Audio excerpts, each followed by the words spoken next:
Chief, Massasoit. Yes. The great boat. You untied the water like rock in the stream? Yes. There are white men coming onto shore. We've heard them many days now, stamping through the forest, careless like the bear. Many boats have come, great boats, with white men to our shores. Many sister tribes have told me. Yes, but this is different. Different? They brought women and children. Women and children? Something different has come to our shore. Women and children. What could this mean? We must send Samoset, talk them. Yes.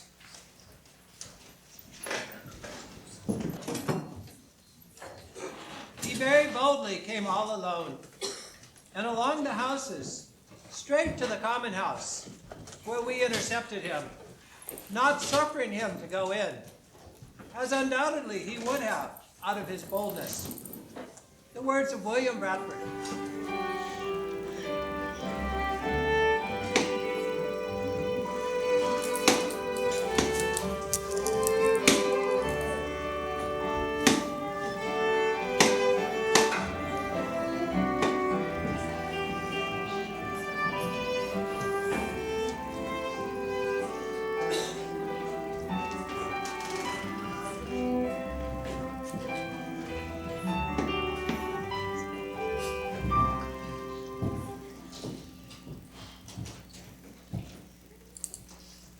How is Isaac doing today, Samuel? He seems to be moving kind of slow.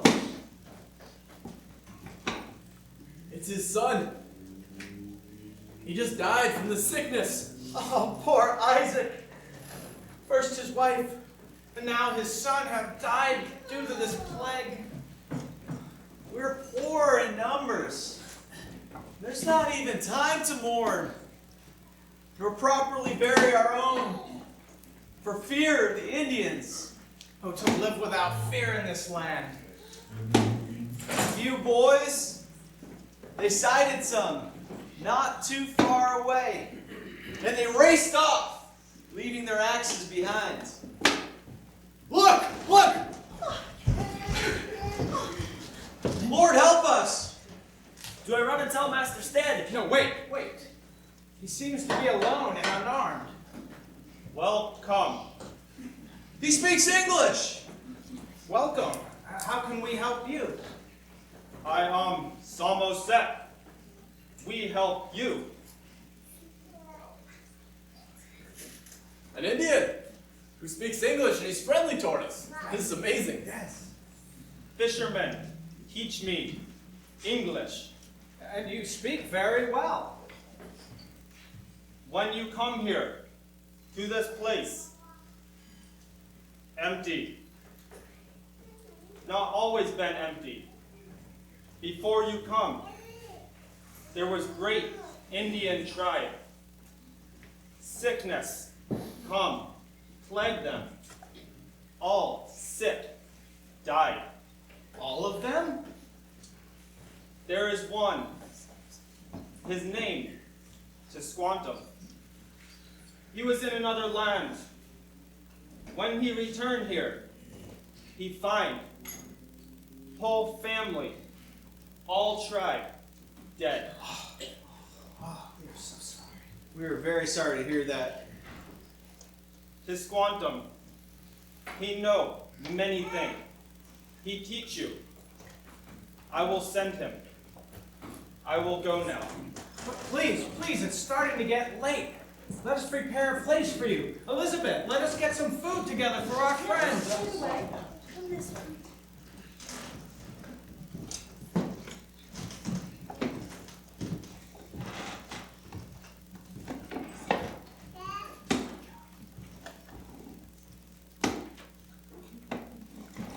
What name? Oh, you're still here. And you know English too then? To Squantum. Teach some. What name? Well, I mean, my name's Henry. What about you? I, Ahanu. Many. Say, English. Killers. We came here hearing the Indians were killers. Some are.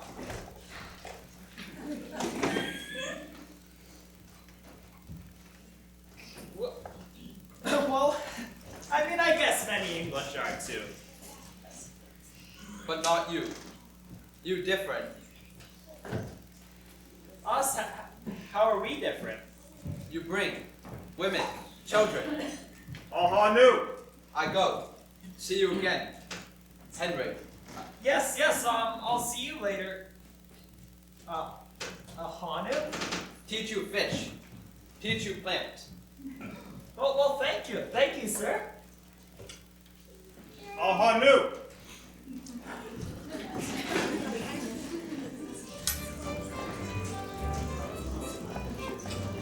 After the first year, Edward Winslow writes to a friend in England named George Morton. Loving an old friend, although I received no letter from you by this ship, yet for as much as I know, you expect the performance of my promise, which was to write unto you truly and faithfully of all things. I have therefore at this time sent unto you accordingly. You shall understand that in this little time that a few of us have been here, we have built 7 dwelling houses and 4 for the use of the plantation, and have made preparation for diverse others.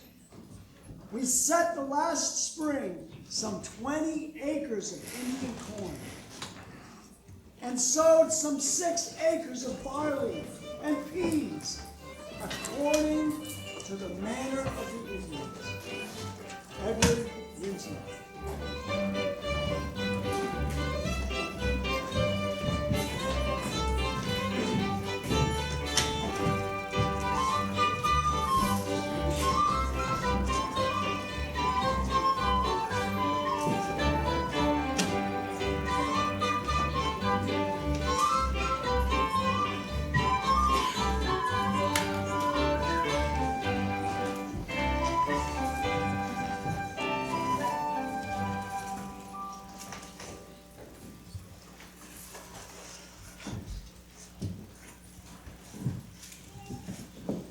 Good morning, Master Winslow. You're up early? Sleep must be better now that health is returning to the settlement. Yes.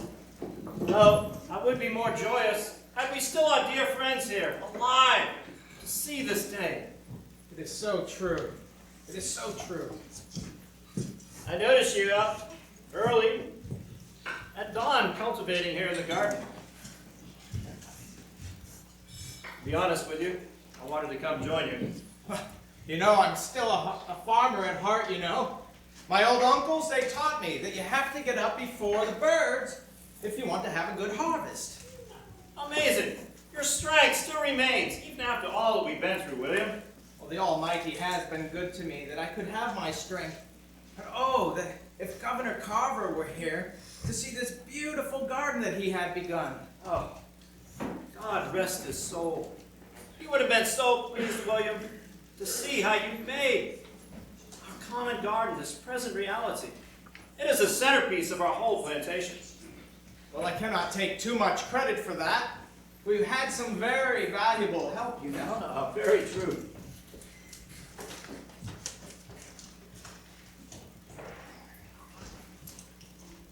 Ahanu, can you tell Henry the story you were telling us before? Oh, please, no more stories right now. Too much work to do. Sorry. This story about work we do. Oh, really? Yes, it's about the 3 sisters. Well, then you'll have to tell us. See, I show you.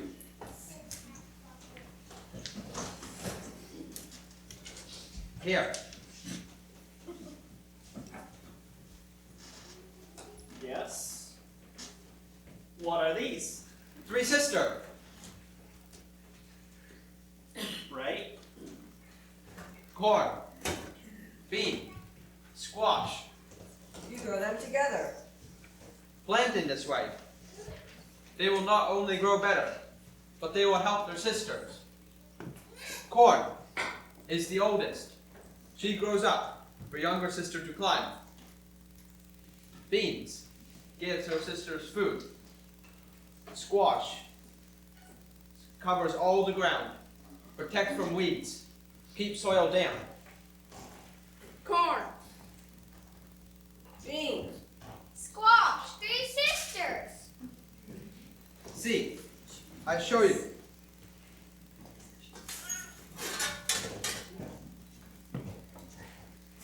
First, you make a mound. Like this hill where we can see out to the ocean. The three sisters need each other. It's just like our life together.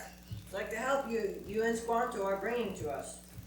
The three sisters need each other. Together, they will give us the food we need through long winter months. Yes, it's true. Many of us did not survive last winter. We are going to need a lot of food to make it this year. You will not see all this season. We are told it takes many years, many moons. But plant it in ground, watch over it.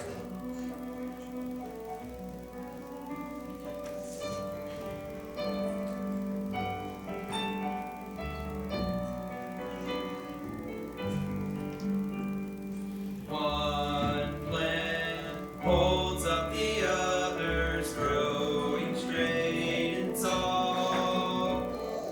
One plant brings its abundance, caring for them all. One plant offers protection from the summer sun. Each plant working together, three will live as one. Learn the lesson of the three sisters, giving what they have, great and small. Seeing their need for each other, to live for the good of all.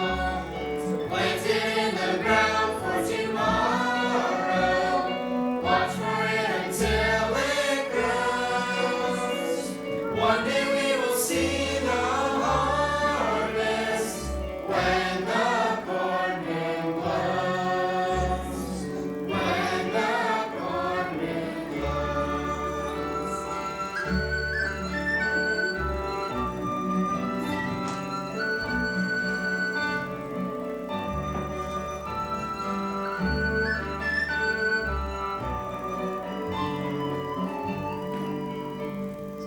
One plant holds up the others, growing straight and tall.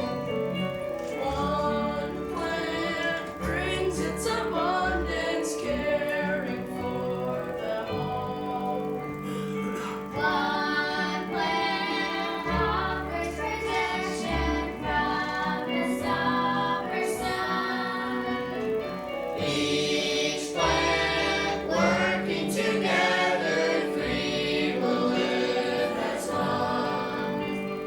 Learn the lesson of the three sisters, giving what they have, great and small. Seeing their need for each other, to live for the good of all. Planted in the ground for tomorrow, watch for it until it grows. One day we will see the harvest when the corn wind blows. When the corn wind blows.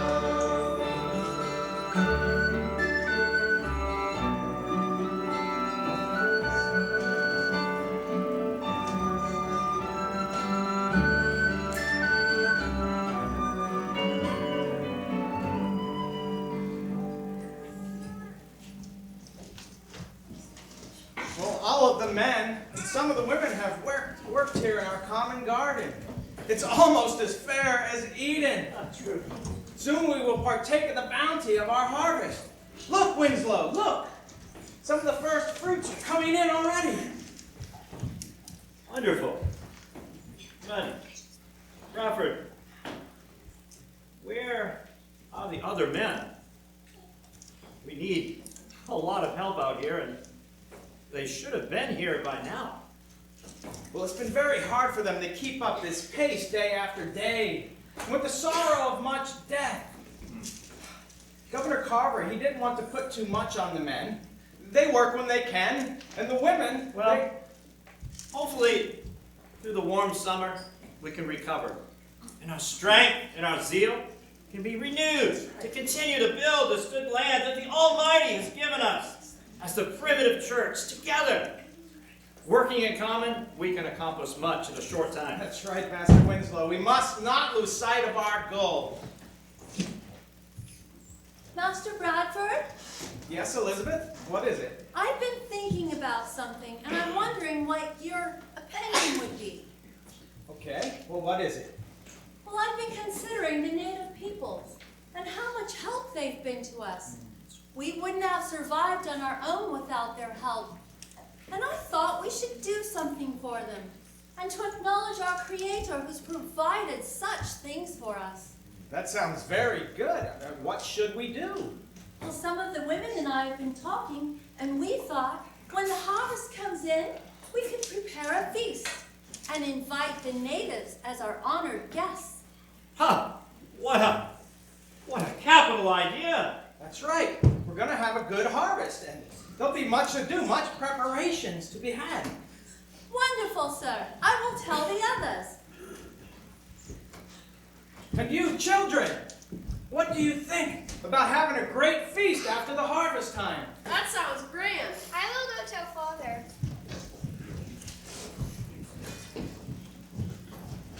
And you, young man, I will be sending a formal invitation by the hand of my dear friend Winslow here. We are so thankful for your people. You can tell your friends that you will be invited to a feast at a table set for them. That's it. Winslow. Yes. We need a great table. We need a common table. We need one big table. William, we shall build one. Yes. I will go. Good, go. I shall look forward to the trip. I shall rally some young men. They would be more than happy to exercise their arms and to gather in some fowl for us. Indeed. It'll be a time of Thanksgiving.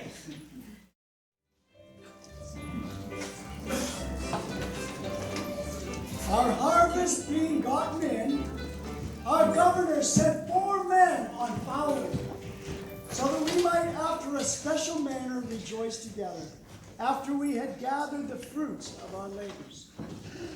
The 4 in one day killed as much fowl as, with a little help beside, served the company for almost a week. At which time, among other recreations, many of the Indians coming amongst us, and among the rest, their greatest king, Massasoit, with some 90 men, whom for 3 days we entertained and feasted. And they went out and killed 5 deer, which they brought to the plantation and bestowed upon our governor, and upon the captain and others. And although it be not always so plentiful as it was this time with us, yet by the goodness of God, we are so far from want that we often wish you partakers of our plenty. Edward Beasley.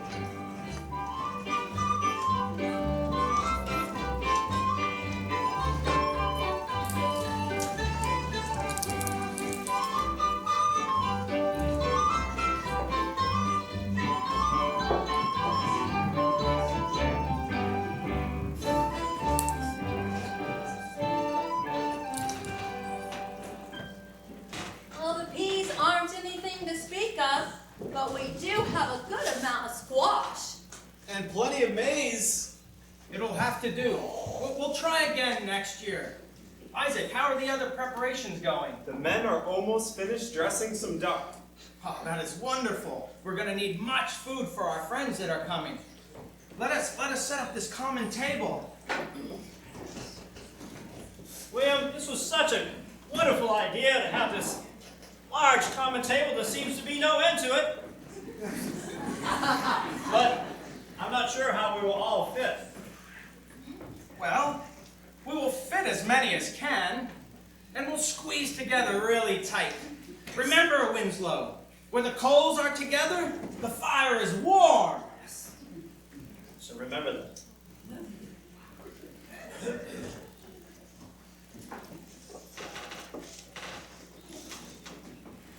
We have brought you a gift. 5 deer. We have hunted for you. Thank you. Thank you so much. Wow. So much maize and squash. We have come, Bradford. Oh, King Massasoit, how good it is to see you and all the friends that you've brought with you. We cannot begin to appreciate, to know your kind ways are nothing. They're nothing like the terrible things that we heard about you back in England. We were gripped with fear, a fear that almost kept us from coming. But little did we know that it was you, O King, and your people that would be our greatest help. You, Bradford, are our friend. And you, Massasoit, you are our friend, and more than a friend. You've taught us so many valuable things, like hunting, fishing, and planting. The list goes on and on, O King. We could not have done it without you. Our treaty is good. We will keep this bond, even after I die. Oh, let us not talk of death this day, O King. May you live a long life. May I never see such a fate come upon you in all your days. Just please, come, sit down. Everyone, sit at the table prepared for you.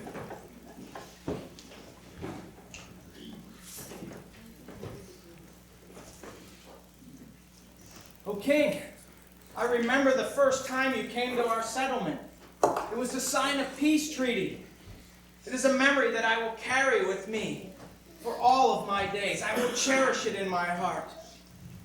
We cannot begin to thank you enough for all that you have done. Everything is ready, Governor. Well then, let us begin.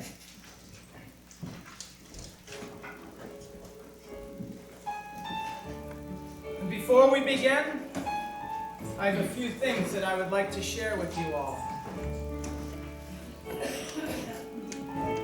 We are gathered here today to appreciate God's sovereign will and grace, that we could live another day with the sun upon our face.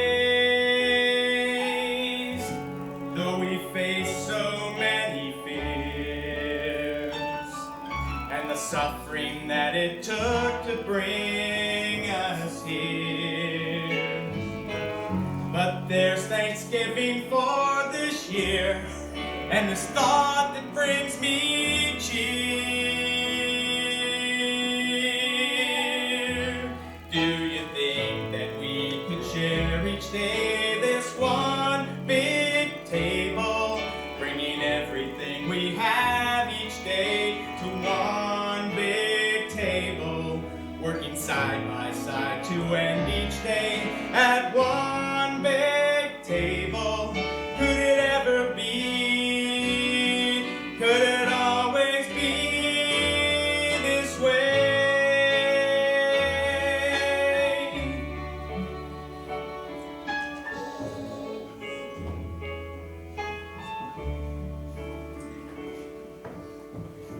And at this common table now, with our friends and family all gathered around, and you can hear the pleasant sound of this brotherhood we found.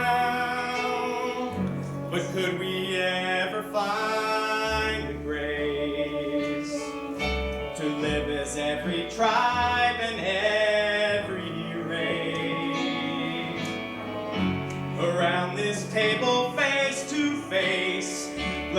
Plymouth be that place. Do you think that we could share each day this one big table, bringing everything we have each day to one big table, working side by side to end each day at one big table? Could it ever be? Could it always be this way?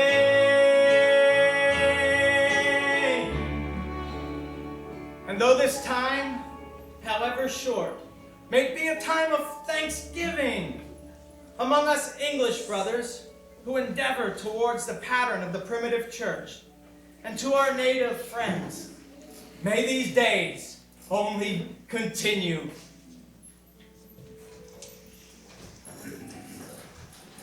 Several ships came that first year, bringing various visitors and supplies arranged by those back home in England, including Robert Cushman. In December of that year, Cushman was able himself to come for a short visit to our small colony to bring encouragement to us.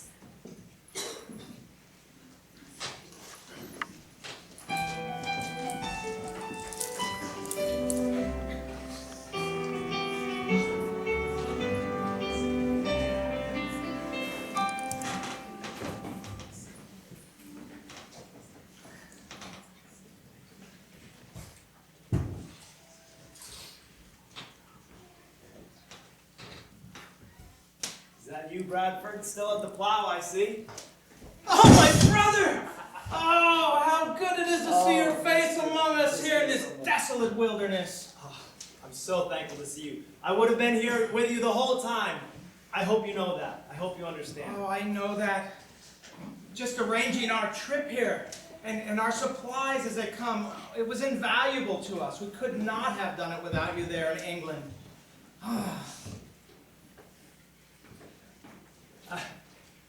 I hope I can be here permanently, soon. If only I could arrange for the buyers back in London to accept our imports without me having to be there to manage it the whole time. That would be so much better. Then I could be here with you all. I could share in the fellowship and share in your sufferings. I long to be here with our people. Since our dear Governor Carver has passed from this life, I've had so much on me, so much. Only if I had you here for counsel by my side, he was a good governor, but I'm just young and I'm inexperienced. If you were by my side, we got so many pressing problems here right now. I've heard talk. Is there talk of division? Well, not division of faith, sir, but division of property. Yes, but that is the same thing, Bradford. There's no difference. What you all have established here, and it's amazing, you've established the beginnings of a true commonwealth. Just like the primitive pattern of the early church, where they shared all things in common. You've attained to that. You can't let that slip away. You can't depart from that. Oh, but necessity, it drives us. Back in Holland, necessity became our taskmaster. Do you recall? But not here, not in this place, Bradford. Don't forget the words of our brother Carver. What he taught us. He knew full well the evil that would befall us if we allow necessity to be our taskmaster instead of the Word of God. Mr. Cushman, I know that you are right. But the people, they murmur so, and rightly. Some work very hard, and some they are idle. And the women that are left, they refuse to work in the common garden. And husbands, they will not let their wives tend to the needs of other men. And the list goes on and on.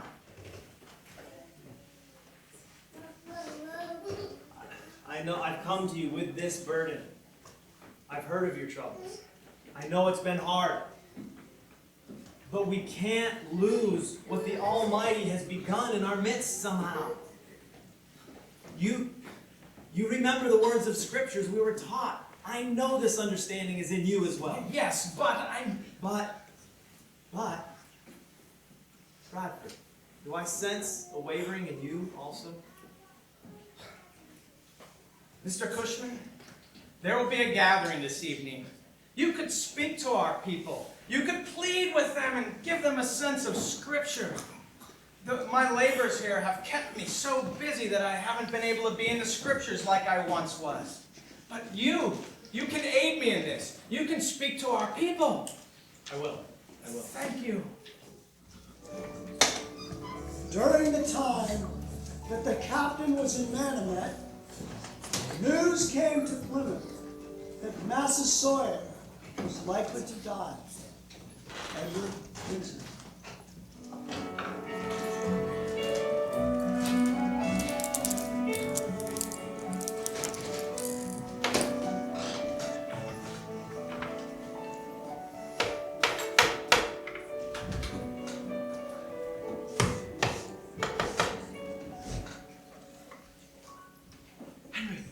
Henry, you're here. Ahadu, what are you doing here so late at night? It's Massasoit. What? He will die. What? What happened? Very sick. Sent for others to come. I'm so sorry to hear that. That's terrible.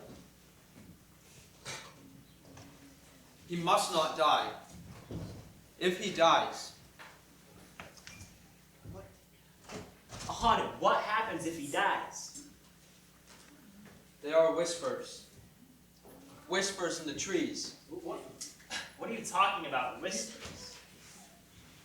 Not every tribe. Trust you, white men, as Massasoit. Yes, I understand. It's not all white settlers, not all white men are like us. It's true.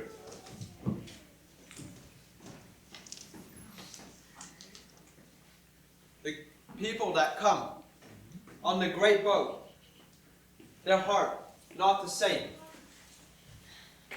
Well, it's even true among us. Yes, people have come. Yes, strangers, others. Their heart is not the same. You're right. And I too have heard whispers. Whispers in trees. Well, whispers in the settlement. Many are there's some that are saying that our common course together is too hard. They want to divide up our land. They want to divide up our garden. The garden, you work as native brothers. The garden you and I planted together. Do you remember that? 3 sisters must keep seeing their need for one another. They die without one another. Is that true? I mean, then what does that mean for us? If people after us don't have the same heart, the same respect for you, your people, you saved our lives. We would not have made it without you. You live somehow. You saved us. We teach you to plant. Oh, honey, you know it was more than just that. The 3 sisters must keep seeing their need for one another. So what if they lose sight of it? What if they stop seeing their need for one another? What does that mean for us?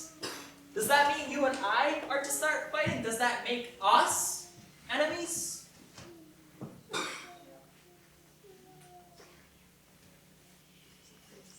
The story of the 3 sisters goes on. Well, please, then tell me, please. Another came, a cruel one. He took away sisters one by one, till only eldest was left. And what happened then? Her heart was dying for sisters. She went to find them. And did she find them? Much later, many moons.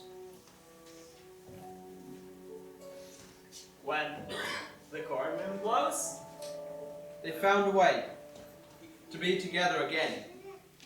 And we will find a way to be together again. Our people. We must, even after all of this. Even if it does take many moons, please remember what you told me. Planted in the ground for tomorrow. Watch for it until it grows. One day we will see the harvest when the corn moon glows. When the corn moon glows.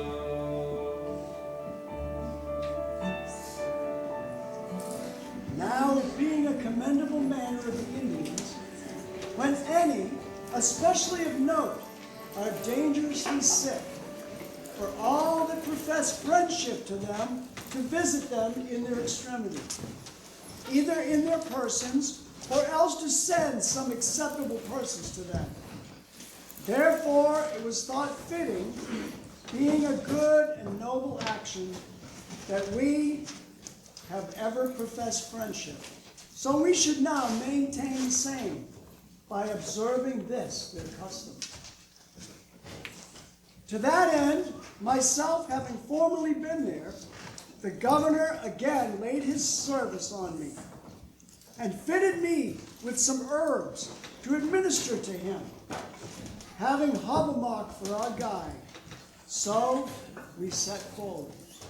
Edward Winslow.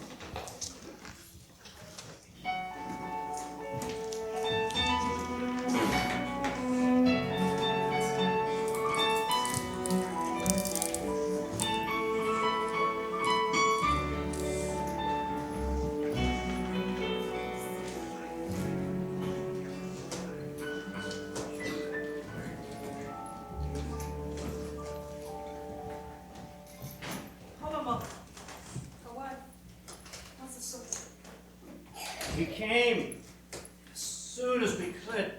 Is he still alive?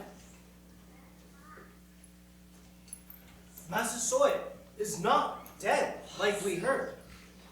But he is very sick, and maybe there is time. Tell him Winslow is here.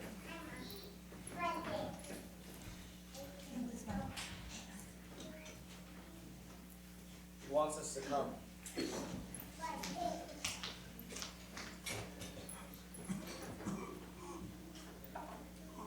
Are you Winslow? Yes, Chief Massasoit. It is I, Winslow. Oh, Winslow. I shall never see you again, Winslow. Governor Bradford, he heard of your sickness, and he is sorry for the same. He could not come himself, so he sent me with things that he thought would be good for your health.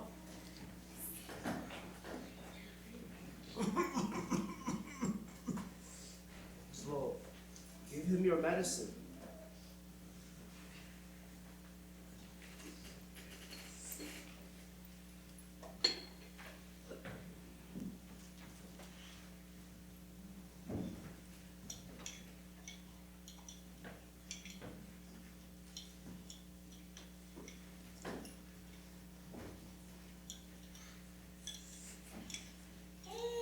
Should I try to give him some now? I thought I made you. They're saying he hasn't eaten anything in days. I understand. I will go slow. I know this will be good for him. If only we could get it into him.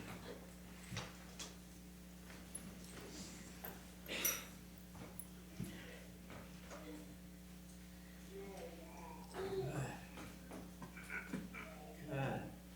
That's it.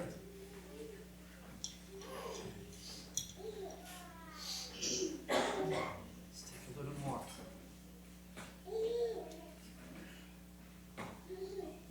have mercy on us. So Kalima, yeah. They're saying you've already done more for him than they've been able to. Help him up. Help me sit him up a bit. Good. That's it.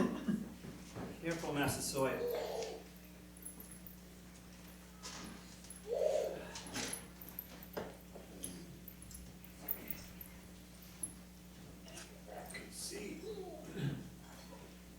See you, Winslow. Careful.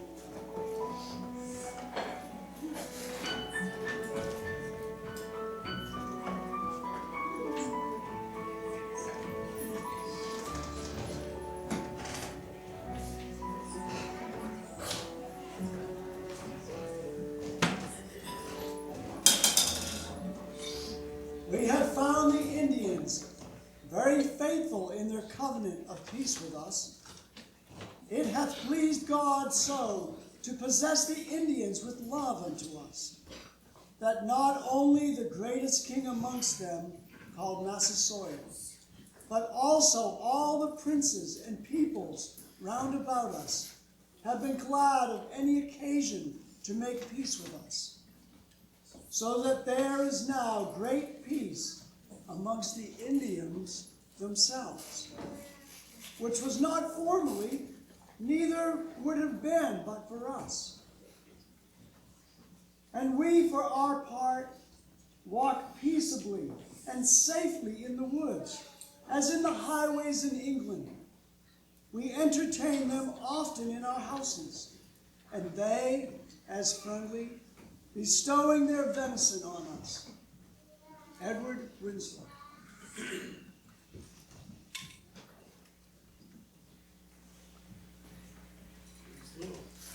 I am feeling better. Oh, you must recover. I am going to stay with you for now. Make sure I take care of you.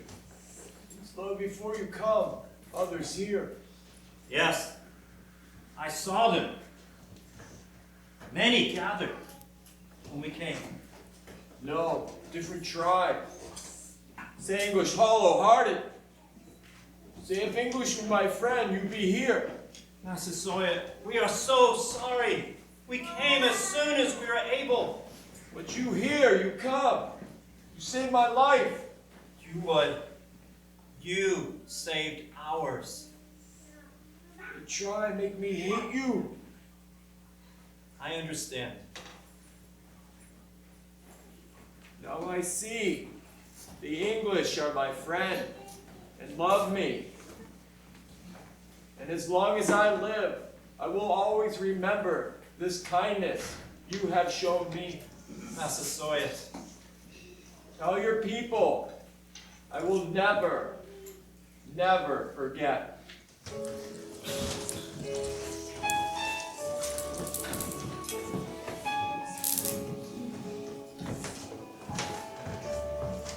Concerning the experience that was had of this common course, though some might extol its possible benefits, it seems they think themselves wiser than God. For this community, so far as it was for us, was found to breed much confusion and discontentment and retard much labor that would have been to their benefit and their comfort. And the experience would have been the worse if our people had been less noble. Let no one object that this is men's corruption, and charge nothing against the common course itself. I answer, seeing all men have this corruption in them, God in his wisdom saw another course better for them. The words of William Bradford.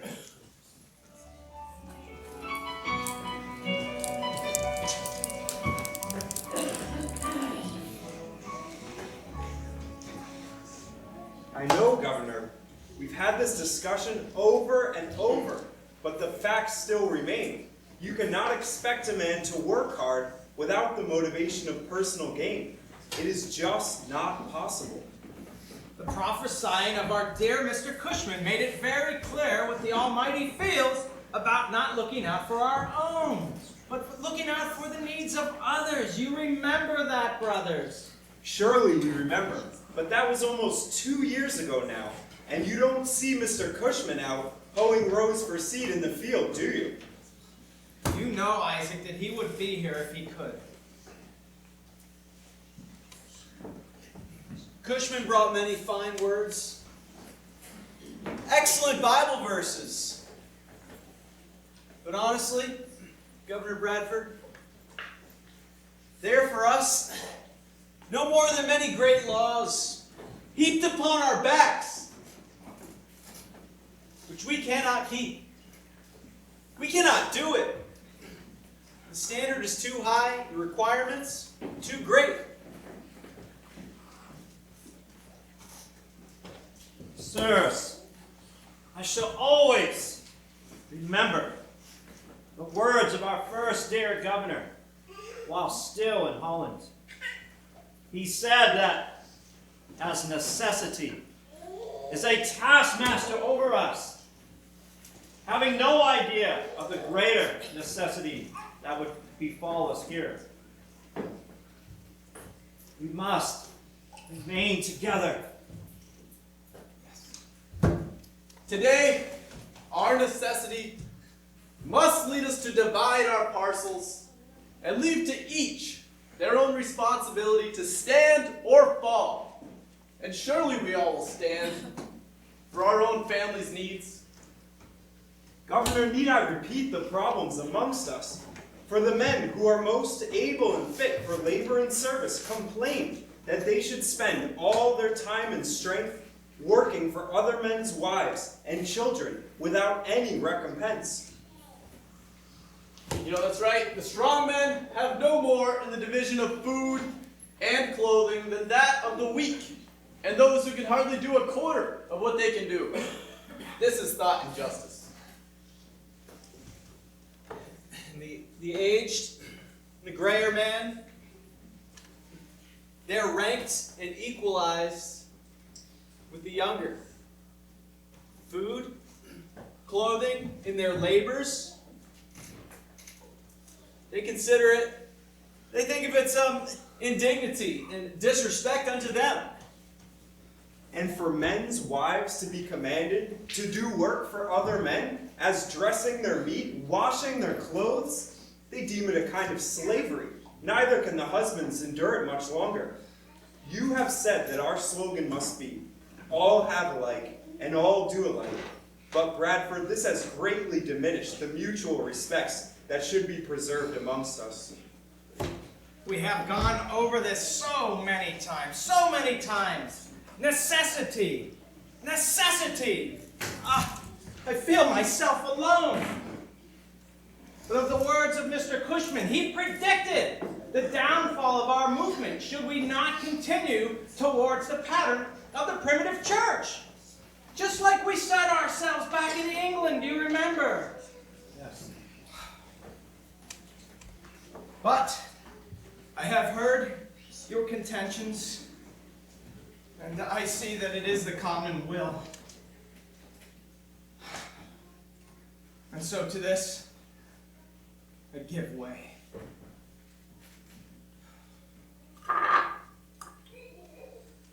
And so, based upon this, I assign to every family a parcel of land according to the proportion of their number for that end, only for present use. Now, if it be as Mr. Cushman warned, when fending each man for himself, he'll be very much more industrious, as has not been the case with working together in our common garden. You will see women now willingly going out into the field with their children to set corn. Those same ones would have alleged weakness, and whom have been compelled would have accused us of tyranny and oppression. My brethren, give way.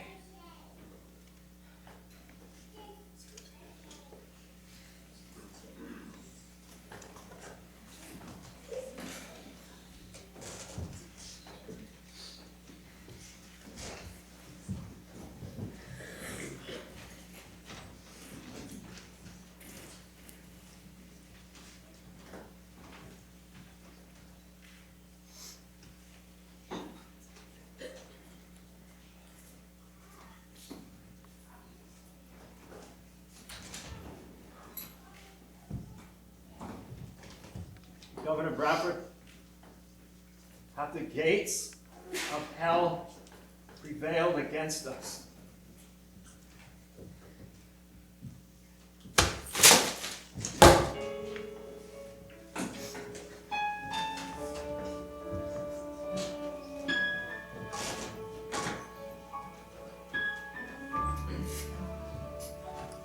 Do you think that we could share each day this one big table, bringing everything we have each day to one big table, working side by side to end each day at one big table? Could it ever be?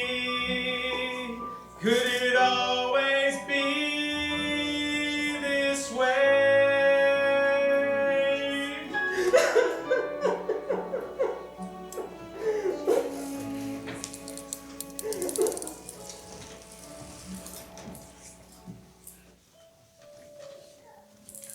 The people of Plymouth began to grow in their outward estates by reason of the flowing of many people into the country of the Massachusetts, by which means corn and cattle rose to a great price. Thus many became rich, and commodities grew plentiful. And yet in other regards this benefit turned to their hurt, and this accession of strength to their weakness. For now as their stocks increased, there was no longer any holding them together.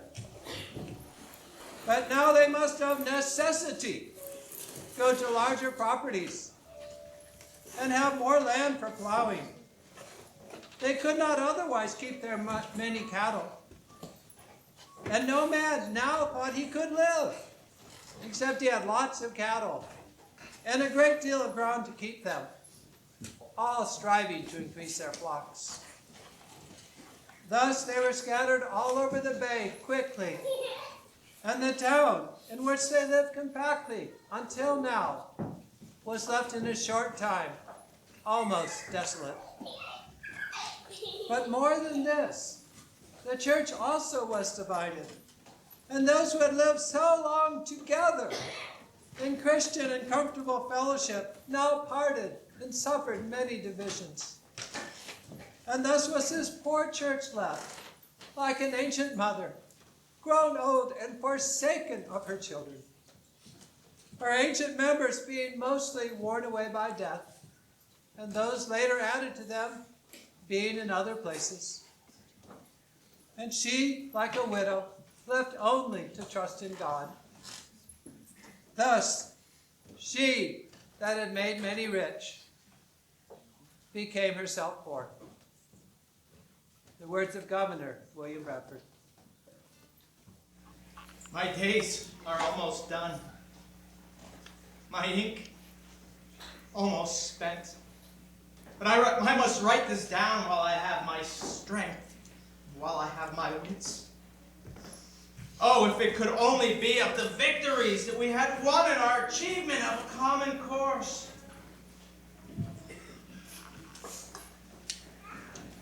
So that it not be with us, as with other men, whom small things can discourage, or small discontentments cause to wish themselves home again. For we were a body in the most strict and sacred bond and covenant. Together, the violation of that bond, it was a serious matter. In that bond, we held each other strongly, tied to care for each other's good and for the good of the whole. Oh, sacred bond, while still unbroken, how sweet and precious were its fruits. Oh, sacred bond, how precious was your fruit, the life we shared together, the fellowship we knew, the good and deed, rekindled like a flame.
If only that sweet fellowship again could be found. When this fidelity, this faithfulness decayed, then their ruin approached. Oh, that ancient members had not died, or else if this holy care, constant faithfulness had still lived on. Oh, that such love remained. Oh, that it remained with those who survived those first terrible years and been passed on to those afterwards, to those added to us. Alas, that subtle serpent, the devil, he has slyly wound himself among us under such fair pretense as necessity to untwist those sacred bonds between us. He's untied it and has to insensibly dissolve and into great measure to weaken these bonds.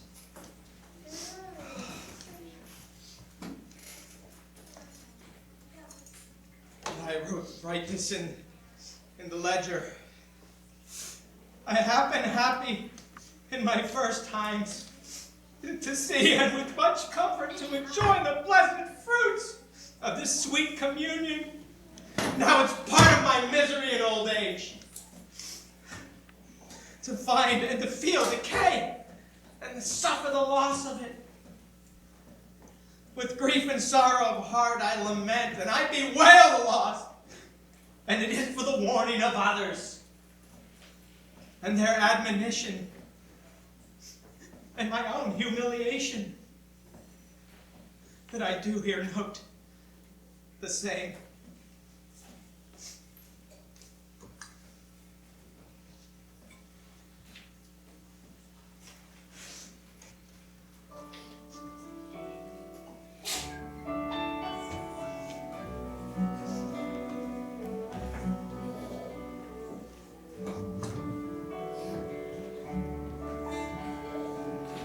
They're leaving Plymouth. They're leaving Plymouth a haunting. It's not going to be as it's always been. When the coals are together, the fire is warm. When the coals are separated, the fire goes out. When the three sisters are separated, they die without each other. They're going out, they're leaving. Their little parcels aren't enough for them anymore. They need more land for grazing, more land for cattle. They want more land. Take land from others. So what does that mean for you and I? Are we to start fighting? Are we to become enemies? Three sisters found a way to be together again. We will find a way to be together again. Our people. We must, even after all this. Even if it does take many moons, please remember what you told me. Planted in the ground for tomorrow, watch for it until it grows. One day we will see the harvest when the corn moon glows. Planted in the ground for tomorrow, watch for it until it grows. One day we will see the harvest when the corn moon glows. When the corn moon glows.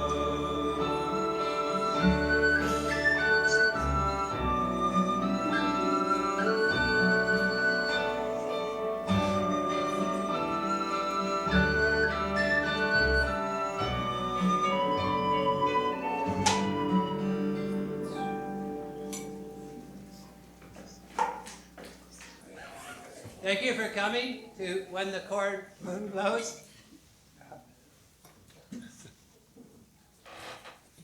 Somehow the Creator brought those peoples together. But it's going to take an even greater work to bring them back together. To bring them to that one big table. Where at the end of each day, everything is shared as it once was. even in the first church many years ago. It's going to take the Holy Spirit in the people to bring them back together.